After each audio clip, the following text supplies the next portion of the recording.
तस्मै गुरुवे नमः।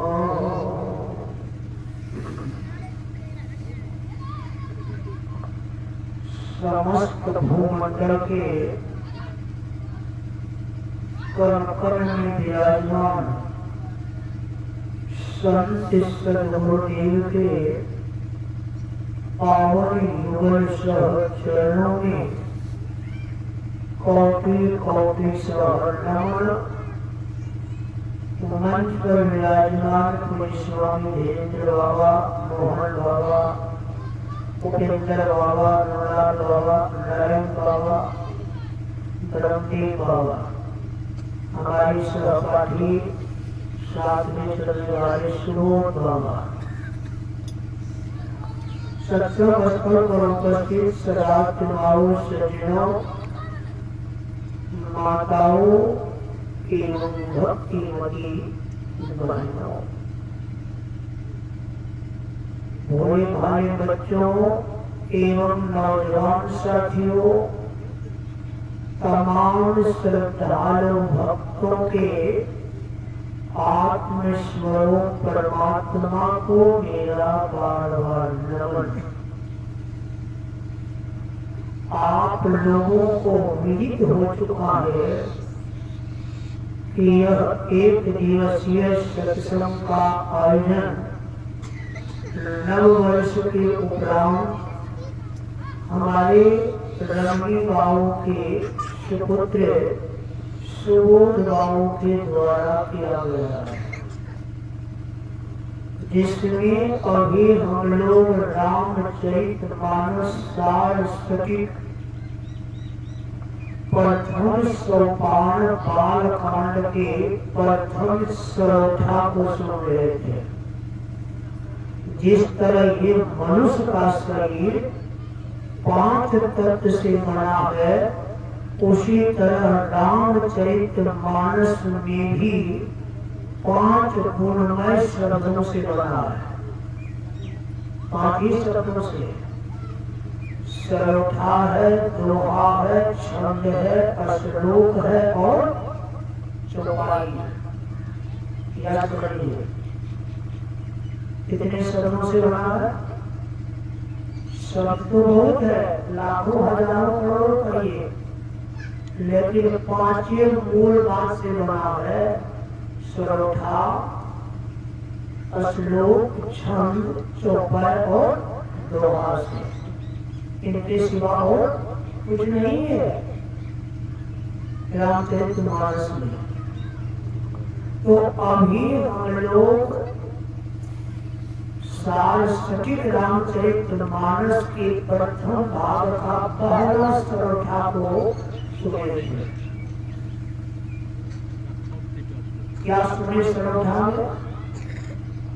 बंदो गुरुपद कंज, इनको पहले लोग काट करके पढ़ते थे। कृपा सिंधु नर रूप हरि, बंदो गुरुपद कंज, महामोह तम जासु वचन रवि करणी कर, महामोहतम।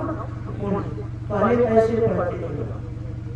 जिस समय हम रामचरितमानस को 6 क्लास में पढ़ रहे थे, उसी समय हम रामचरितमानस को पढ़ते थे। हमारे बड़े पिताजी पढ़ते, हमारे पिताजी तो पढ़े लिखे नहीं थे, हमारे बड़े पिताजी रामायण को पढ़ते थे और रामचरितमानस और महाभारत उस समय मेरे घर में था। तो हमारे दरवाजे पर चलते थे पहले 10 एसपी काम सिंह, और उस समय हमारा काम क्या था? केवल कुट्टी काटना। हमारे पास पशु था, मवेशी, 15-20 गो भैंस, गाय, बैल लगाकर उन सबों का कुट्टी काटना था हमको हर दिन। तो कुट्टी काट करके हम 4 बजे तक में स्टोव फुल कर देते। उनके साथ में खेलो चाहे कहीं जाओ, कोई मतलब नहीं। उस समय हम क्या करते थे, जब दरवाजे पर मशीन स्टार्ट होता था तो हमारे दरवाजे पर एक बैठक आप लोग देखे होंगे उत्तर मुख था, और उस बैठक के अंदर में हमारा दादा का बनाया हुआ चौकी था, जिस चौकी पर 10, 12, 15 आदमी बैठने वाला चौकी, 6 वाला चौकी सतवा था। वो चौकी पर हम रामायण को निकाल देते थे, अब बैठ जाते थे उत्तर मुख करके, खूब जोर से पढ़ते थे। उधर चलता था हम कौन सुनता हमारा बात हो, इधर हम खूब पढ़ते थे अपनी इच्छा के अनुसार। उस समय हम सीख गए थे रामचरितमानस पढ़ने। फिर हम लोग कोई दिन रामायण पाठ में बोल रहे, तो उस समय हमारा एक महान साथी हो गए मिठू बाबू। हम लोग जब दोनों आदमी पढ़ने जाते थे तो एक बार बैठते थे पढ़ने में, आधा चौपाई को वो पढ़ते थे, आधा चौपाई को मैं पढ़ता। फिर उनके बाद हम नाल बजा करके पढ़ना शुरू कर दिए।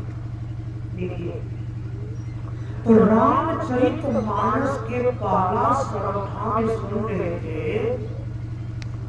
कि कृपा के समुद्र मनुष्य के रूप में साक्षात कौन है?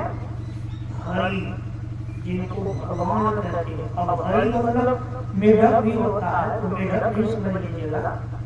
हरि मतलब सर्प होता है, तो सांप मत समझ लीजिए। हरि मतलब जल भी होता है, तो जल मत समझ लीजिए। हरि गए हरि मिलन को, हरि रहे हरि पास, हरि समाया हरि में हरि भया उदास।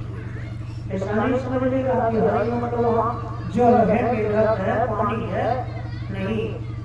सर्व हरि का अर्थ होता है हरि व्यापक सर्वत्र समाना, प्रेम के प्रकट हो ही मैं जाना, प्रेम से। तो मनुष्य के रूप में साक्षात कौन होते हैं गुरु? हरि होते हैं, भगवान होते हैं। किनको नाश करते हैं? भगवान जब आते हैं धरती धरातल पर तो दुष्टों को नाश करते हैं। पर ये इतिहास में 52 भगवान जब आए तो राजा बलि का नाश कर दिया। राजा बलि अब कहेंगे कि बाबाजियों के वंश में दुराचारी भक्त प्रहलाद के वंश में, भक्त प्रहलाद जैसे जिन्होंने भगवान को खंभा में प्रकट करवा दिया, उनके वंश में राजा विरोचन दुष्ट, उनका बेटा राजा बलि दुष्ट, उनका पुत्र हुआ राजा बानासुर, बानासुर का बेटा राजा बलि। विचार कर लीजिए, विरोचन का बानासुर, बानासुर का बेटा राजा बलि, सब भगवान से बैर करने वाला। भक्त प्रहलाद का पुत्र क्यों हुआ ऐसा? अरे पिताजी जाएंगे सत्संग, बेटा जाएगा इस्माइल के लिए, तो पिताजी का बात उनको अच्छा लगेगा नहीं? सुनेंगे नहीं, करेंगे नहीं तो होगा क्या? कोई कहे कि आलू में बहुत फायदा है, हम आलू की खेती नहीं करेंगे, तो सुनने से लाभ हो जाएगा नहीं? ये करना पड़ेगा। गुरु होते हैं महामोह रूपी अंधकार को नाश करने वाला। बस एक यही महामोह का खुलासा नहीं हो सकेगा, है किसी को मैं थोड़ा सा दर्शा देता हूं। रत्नाकर जैसे व्यक्ति महामोह में घुस गए थे। जानते हैं कि सबल सिंह चौहान महाभारत पढ़ने वाले को नहीं मिलेगा, लेकिन गीता प्रेस गोरखपुर से जो संक्षिप्त महाभारत छपी हुई है उसमें आप लोग पढ़ेंगे। चैमन ऋषि का पुत्र है रत्नाकर। चैमन ऋषि कितने बड़े त्यागी थे। चैमन ऋषि जहां गंगा यमुना और सरस्वती की संगम है, तीनों नदी का संगम जो इस बार इलाहाबाद है, कुंभ लगने वाला है 14 तारीख से शुरुआत हुआ, 14 13 13 फरवरी जनवरी से याद कीजिए। उसी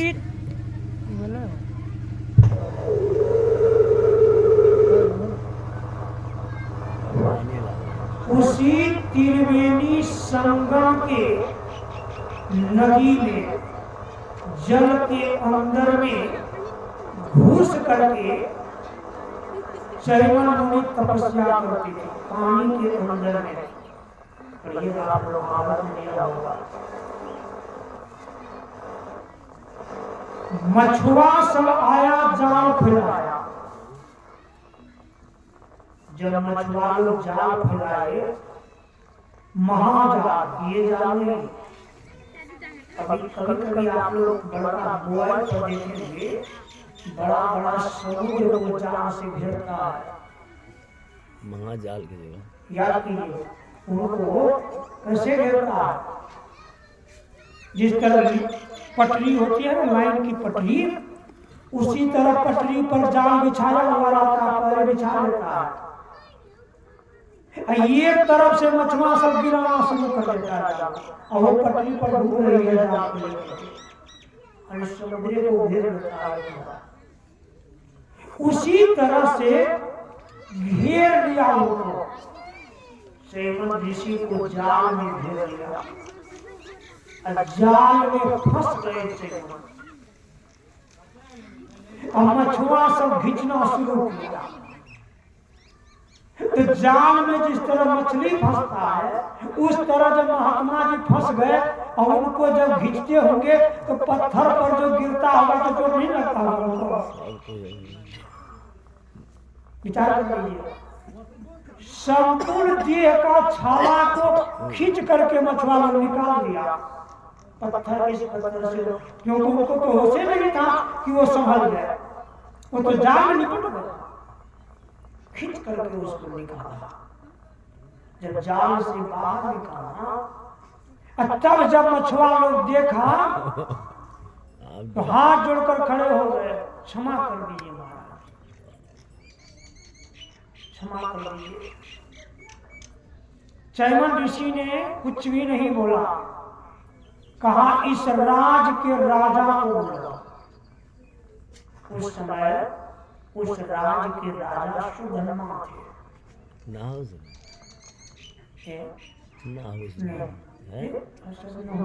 जो उसका नाम बोलूंगी, स्मरण में आएगा बता दूंगी। तो राजा को बोला, राजा को जब बुलाया तो राजा ने प्रार्थना किया, महाराज क्या आदेश? तो जिसने उनको उतना पत्थर के चोट पर खींच करके लाया था और जितने मछली का अंत हो गए थे, ऋषि चैमन ने कहा, राजन मछली सहित मेरा कीमत इस मछुआ से बोलना चाहिए। चोट कितना खाया, लाभ को मिल रहा, मछली सहित मेरा भी कीमत दिया गया। कते दयालु संत। विचार कर लीजिए। राजा ने कहा, महाराज $1,00,000 हम देंगे। उस समय चांदी का जुलमा सिक्का था, $1,00,000। चैमन ऋषि ने कहा, क्या मेरा सहित और मछली का कीमत $1,00,000 होगा? राजा ने फिर हाथ जोड़ करके कहा, महाराज $10,00,000 देंगे। फिर कहा, क्या मेरा कीमत इतना ही है? कहा, मैं अपना आधा राज समेत इनको दान करूंगा। कितनी संपत्ति। महात्मा जी ने कहा, कोई संत महात्माओं से विचार करो, विचार कर लीजिए कि मेरा कितना कीमत है।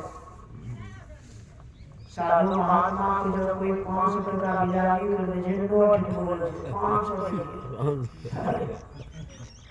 एक शब्द का विश्लेषण सुनने के लिए चले जाइए अररिया जिला में लक्ष्मी बाबा के पास। 13 दिन का हो बाबा हमें तब पता नहीं क्यों कर रहा पूछिए जो एक शब्द का क्या महत्व है। अब फुट्टा बर्तन ताके सुनो तो फुट्टा बर्तन को बजाते रहेगा क्या मिलेगा। साधुओं का कमी नहीं है, याद कर लीजिए। क्या करते हैं, नारद जी आ गए उसी समय। राजा तो बड़े व्याकुल थे, चिंतित थे क्या होगा। नारद जी आए, नारद जी से राजा ने विचार पूछा, महाराज बताइए। नारद जी ने कहा जो गाय अभी अभी बच्चे को जन्म दी है,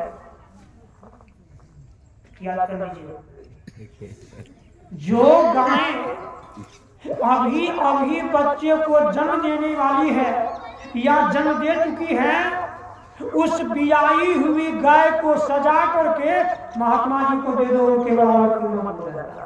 श्री सदगुरु कते याद कर लीजिए, बियाई हुई धेनु गाय की कीमत कोई नहीं दे सकता। हम लोग तो लोग के बस में 10,000, 15,000, 20,000, 25,000 दे देते हैं, लेकिन उसकी कीमत नहीं होती है। याद कर लीजिए, राजा जो महामोह में पड़ गए थे कि क्या देना होगा नहीं देना होगा, उनसे दूर करने वाले कौन? संत नारद जी ने एक शब्द में सबको दूर कर दिया और तुरंत बियाई हुई गाय को सोने से उनके सींग को मड़वाकर उनके लेरों को सजा करके महात्मा जी के पास ले गए। बाबा आपकी बलि नहीं दे सकता, आपकी बलि नहीं देगी।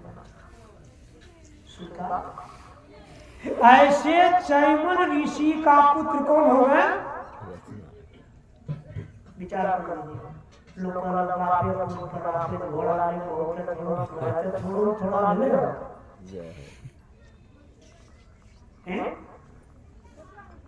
संत कबीर साहब ने कहा भगवा के बच्चा बिलैया लेना जाए, भैया कोई न पति है। क्यों? हम लोग मानते नहीं बात को। महान ऋषियों का पुत्र जो है वो बिल्ली का बच्चा बन जाता है, दुष्टों के साथ में दारू गांजा भांग पीना शुरू कर देता है, जिनका संस्कार खत्म हो जाता है, पिताजी को ही ले जाता है नरक में। अपने वंश को याद करना पड़ता है कि हम किस वंश के हैं, कहाँ के हैं, उनको भूल। तो रत्नाकर जैसे महामोह में फंसा हुआ व्यक्ति को निकालने के लिए ऐसे तो लोग कह देते हैं नारद जी आए थे, लेकिन कृतिवास रामायण जो पढ़ेंगे तो उसमें वर्णन किया है कि ब्रह्मा जी और नारद जी दोनों गए थे रत्नाकर के पास। कृतिवास मैंने देखा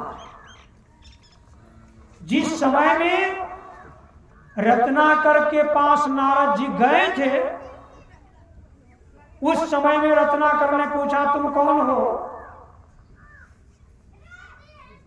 नारद जी से पूछा तुम कौन हो? तो नारद जी ने पूछा पहले तुम बताओ कि तुम कौन? तो रत्नाकर ने कहा चैमन मुनि ये पुत्र हो रत्नाकर, 10 वृत्ति करे से ही बोरे भीतर। काम चैमन मुनि के पुत्र हैं। कहा क्या करते हो? कहा बस मेरा काम है एक दूसरे को मारना, उनका पैसा छीनना, उनको ले जाकर के अपने परिवार का भरण पोषण करना। याद कीजिए उस समय कहाँ थे रत्नाकर? ऊंचा वृक्ष चढ़िया से चतुर्थी के चाया ऊंचा वृक्ष पर चढ़ करके देख रहे थे कि कौन जंगल में आ रहा है। आगे में ब्रह्मा जी और पीछे में नारद जी दोनों चले जा रहे थे। वृक्ष के ओट में रत्नाकर छिप गया, अपना गदा का प्रहार किया।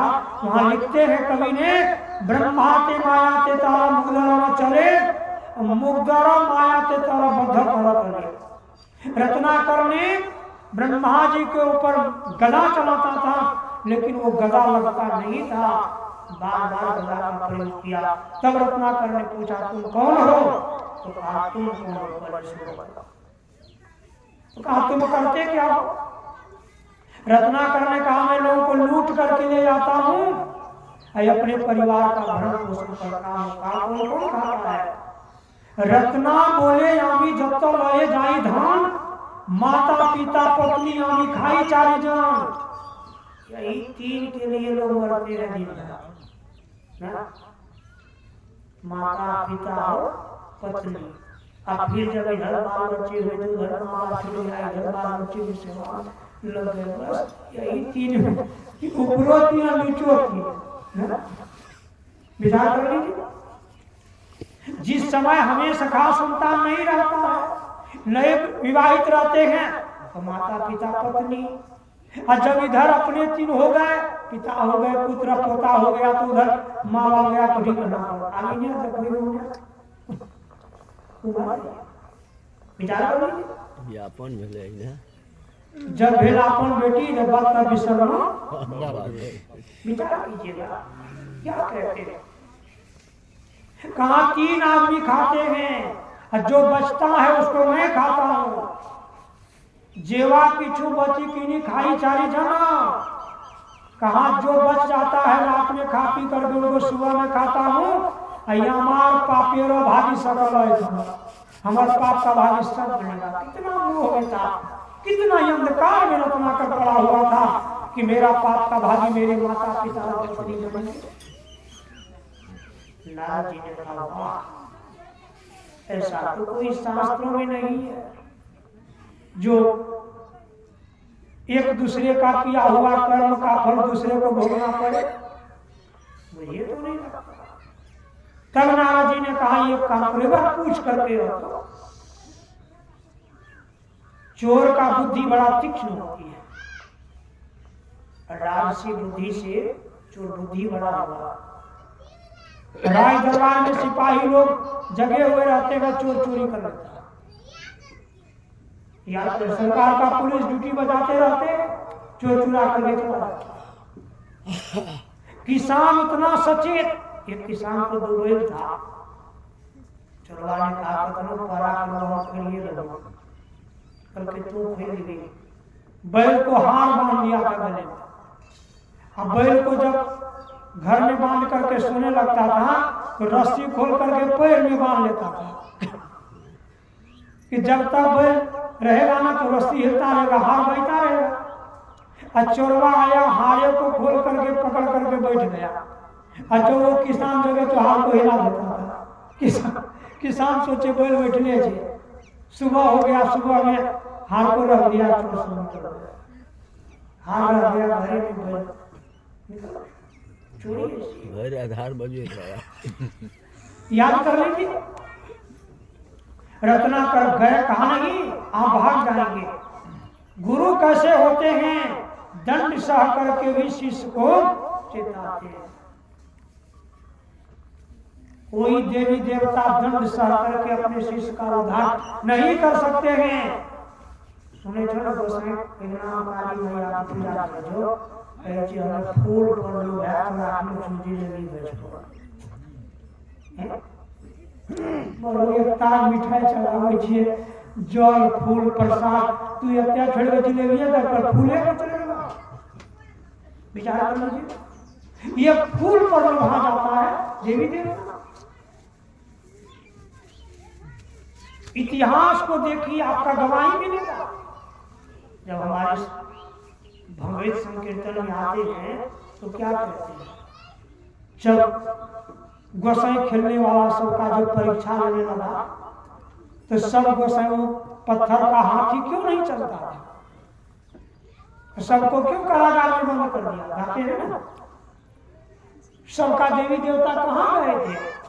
अरे जब तक उनकी कृपा आपके ऊपर है, उनका दया है, तब तक वो आपका सहायता करेंगे। और जिस दिन उनका सहायता खत्म हो जाएगा, जिस दिन उनकी कृपा आपके ऊपर से समाप्त हो जाएगा, वो आपका कोई काम नहीं करेगा। आप जाइए जेल में, खाइए घी भी। शंभू सोखानाथ जी महाराज उस दिन उनके ऊपर दया थी देवी का, तो हाथी को चला दिया। विचार कीजिए, महामोह। नारद जी के कहने पर इतना कर बांध दिया नारद जी को, ब्रह्मा जी को, कृतिवास में दिया है, बांध दिया दोनों को। अब तब गया पूछने के लिए, वहां न पिताजी तैयार हुआ न मां तैयार होती है। जयमन ऋषि भी ने कहा कोई शास्त्र में ऐसा नहीं लिखा है कि बाप के करनी पुत्र को और पुत्र का करनी बाप को भोगना पड़ता है। मां भी नहीं तैयार होती है। और उनकी पत्नी जो थी, रत्नाकर की पत्नी की नाम थी तारा, वो भी कह देती है कि जब हम पिता के घर में थे तो पिताजी के ऊपर मेरा भाव था, अब आपके ऊपर है, मैं आपकी पाप की भागी नहीं बनूंगी। तब आया होश रत्नाकर को। रत्नाकर दौड़ करके गए। महामोह रूपी अंधकार से निकालने वाले कौन? नारद जी। अगर नारद जी नहीं जाते तो रत्नाकर का उद्धार होता क्या? विचार कर लीजिए। नहीं, महामोह। और देखिए, ये तो त्रेता युग की बात है, सतयुग की बात है। इस कलिकाल के युग में देखिए, रामकृष्ण परमहंस महाराज बहुत दिन नहीं हुए, कलकत्ता में वो रासमणी देवी के मंदिर में, काली मां के मंदिर में रासमणी देवी के द्वारा वो मंदिर बनाई गई थी। रासमणी महारानी थी, वो बनाई थी मंदिर को। उनके पति का देहांत पहले हो गया था, तो रासमणी देवी मंदिर बनाया। और उस मंदिर के पुजारी में रखा था रामकृष्ण परमहंस महाराज। रामकृष्ण परमहंस महाराज इतने भक्त थे मां काली का कि जिस तरह हम आपको देखते हैं या हमको देखते हैं, इस तरह काली मां से साक्षात बात देखने में बड़ी सुंदर सुडोल। उस गांव में एक महात्मा जी आ गए, तोतापुरी जी महाराज। रामकृष्ण परमहंस जी महाराज को देखा, उनके सौंदर्य को, शरीर की आभा, जो जिस तरह के लोग रहते हैं उनके शरीर से वैसा ही आभा निकलता है। गुटखा खाए वाला के साथी ने खोजा पड़े कौन की ओकरा अंदाज डाले छे वो गुटके खा। गांजा पीने वाले को पूछना नहीं पड़ता है, उनको अपने साथी मिल जाता है। दूसरों जगह नहीं था ले 10 कोस दूरों गए, वो उसको कैसा सुगंध है उनके पास पता नहीं, तुरंत साथी मिल जाएगा। शराबी को शराबी याद कीजिए। लेकिन तोतापुरी जी महाराज ने जब रामकृष्ण परमहंस जी महाराज को देखा तो कहा, क्या करते हो, क्या तुमने दीक्षा लिया है कि नहीं? रामकृष्ण परमहंस जी महाराज कहे नहीं, मैं माँ की पूजा करती हूँ। माँ की कहा ठीक है, माँ से बात करके एकदम माँ से मुझे साक्षात बात हो। कहा जब तुमको माँ से बात होने लगे तो एक प्रश्न केवल पूछना है। कहा कौन सा प्रश्न? कहा तुम ये पूछना काली माँ से कि आवागमन के चक्र से तुम हमको छुड़ा सकती है कि नहीं? छोटा सा प्रश्न है। जब काली माँ की पूजा करने लगा रामकृष्ण परमहंस जी महाराज, जब आमने सामने काली माँ होती है तो देखे छो ना, घंटी अगर देवता सब बहरा है, बिना घंटी बजे में सुने छे। अगर हर घर में घंटी देखा देखी फलनो आदमी जैसे केला पूजा कर छे, हमरो बेटी करते हैं तड़ा के बिना अकल झैलो में बेटी बात विचार कर लीजिए। घंटी लगा देवता पूजा, हमारे विश्व में घंटी तंटी नहीं बाजेगा। याद कर लीजिए।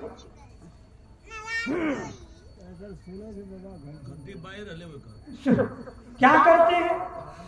उस समय में रामकृष्ण परमहंस जी महाराज ने जब काली माँ से पूछा, माँ एक प्रश्न है, कहा मुझे आवागमन के चक्र से तुम छुड़ा सकती है कि नहीं? आज मैं जो दुख भोगता हूँ मनुष्य शरीर में, अब फिर हम इससे दूसरे शरीर में चले जाएंगे, किनसे छुड़ा सकती है? कहा बेटा ये पावर हमारे पास नहीं है। हम तुमको संसार का सुख, धन संपत्ति, तुम जिनको आशीर्वाद दे दोगे जो आशीर्वाद वो हो जाएगा, लेकिन ये आवागमन का चक्र छुड़ाने वाले शक्ति मेरे पास नहीं है। फिर काली माँ पूछती, ये प्रश्न तुमसे पूछा किसने? क्यों? कि रामकृष्ण परमहंस जी महाराज भी अंधकार में पड़े हुए थे, महामोह में पड़े हुए थे। वहां क्या कहते हैं? कहते ये प्रश्न तुमसे पूछा किसने? कहा एक महात्मा जी आया, कहा बेटा उसी के पास चलो, उन्हीं के जुगती से तुम आवागमन के चक्र से छूट सकते हो और दूसरा छुड़ाने वाला कोई नहीं है। विचार कर लीजिए, ये बात भगवान श्री राम ने हनुमान जी को कहा मुक्ति को उपनिषद में। जब हनुमान जी भी भगवान के सगुण साकार रूप के भक्ति में लीन रहते थे, तो हनुमान जी को समझाने के लिए भगवान राम ने कहा सीधे इनको उपदेश करो, नहीं तो हनुमान जी इसी माया के चक्कर में रह जाएंगे। कहा नहीं, आप बता दीजिए। तब भगवान श्री राम ने हनुमान जी को कहा, हनुमान चारे प्रकार की मुक्ति मेरे कृपा से होती है, सारूप सामिक सारूप और सायुज, लेकिन केवल मुक्ति मेरे कृपा से नहीं होता है। कहा केवल मुक्ति होती है सदगुरु की कृपा से। भगवान श्री राम का ही भजन मां सबरी की थी, लेकिन मतंग ऋषि से जान करके की थी। तब उन्होंने जो गति रामचरितमानस में मां सबरी को मिली है, वो गति और किसी को नहीं मिला। पढ़िए रामचरितमानस, मैं किसी का खंडन नहीं करता,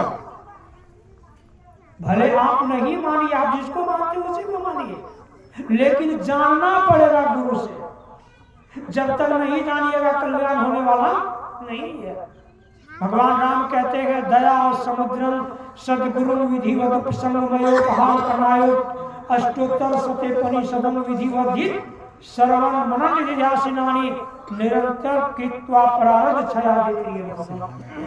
याद कीजिए, जब तक हम लोग गुरु से जुक्ति जान करके नहीं करेंगे कि वो हम लोगों का दूर होने वाला नहीं है। तब रामकृष्ण परमहंस जी महाराज गए तोतापुरी जी महाराज से जुक्ति लिए। वो रामकृष्ण परमहंस जी महाराज स्वामी विवेकानंद जी महाराज को जुक्ति बताए। याद कीजिए। हाँ, लेकिन लोग कहते हैं जब इतने बड़ा भगवान जी रहे तो यो दुख किया भोग पर क्यों सर के नहीं भाई, प्रारब्ध जो है ना, तीन बातें हैं, तीन क्रियमान है ना, प्रारब्ध है, संचित है और क्रियमान है। तो प्रारब्ध जो हमारा बना हुआ है पहले वाला, उनको भोगना ही पड़ेगा। प्रारब्ध जो जिस तरह अभी हम कुछ करके जो जमा कर रहे हैं, वो हमारा प्रारब्ध बन रहा है। वो जमा जो हम करते हैं दान करके, वो अभी नहीं मिलेगा, वो आपका प्रारब्ध में जमा हो जाएगा। अभी जो आप करते हैं क्रियमान, इनसे आप जो चाहते हैं कर लेते हैं। और जो पहले का संचित किया हुआ है, जो पाप, उनको भोगना ही पड़ेगा। ये प्रारब्ध है। इसलिए वो तो हम लोग जब तक करेंगे नहीं तब तक होगा नहीं। ये करने के लिए सद्गुरु की जरूरत है। सदगुरु के सानिध्य में जाइए, तभी हम लोगों का जीवन कल्याणमय और सुखमय होगा। जब तक सदगुरु के सानिध्य में नहीं जाएंगे, जीवन कल्याणमय और सुखमय होने वाला नहीं है। चाहे कितनों शास्त्र को पढ़ लीजिए, वेद को रट लीजिए, पुराण को रट लीजिए, कुरान को रट लीजिए, महाभारत को रट लीजिए, 6 शास्त्र को रट लीजिए, उसी तरह जिस तरह हम लोग पुला के ऊपर होकर के नदी पार कर जाते हैं, तो पानी का अनुभव नहीं होता। पता है गिरवा डाले पुला, कितना पानी आ जाए, हम लोगों को क्या मतलब, चलो पुला पार चलेंगे। लेकिन जो उसमें घुस जाएंगे एक बार, उनको अनुभव होगा कि कितना पानी है, उनको अनुभव होगा कि 5 हाथ है कि 10 हाथ है। ठीक उसी तरह जब तक गुरु से जुगती जानकर एक एक शब्द पर विचार नहीं करेंगे, तब तक जीवन होने वाला नहीं है। मैं विशेष आगे बढ़ाने चाहता हूँ। समय 4:52 हो गया है।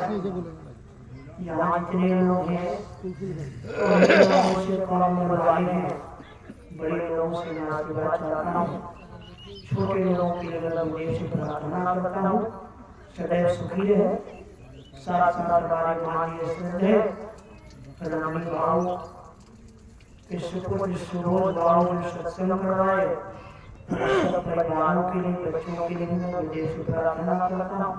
सदैव सुखी रहे, सत्संग कराते रहे, अपने भी लाभ और दूसरे को भी लाभ देते रहे। एक उद्देश्य मेरी प्रार्थना है। बोलिए प्रेम से श्री सद्गुरु महाराज की जय।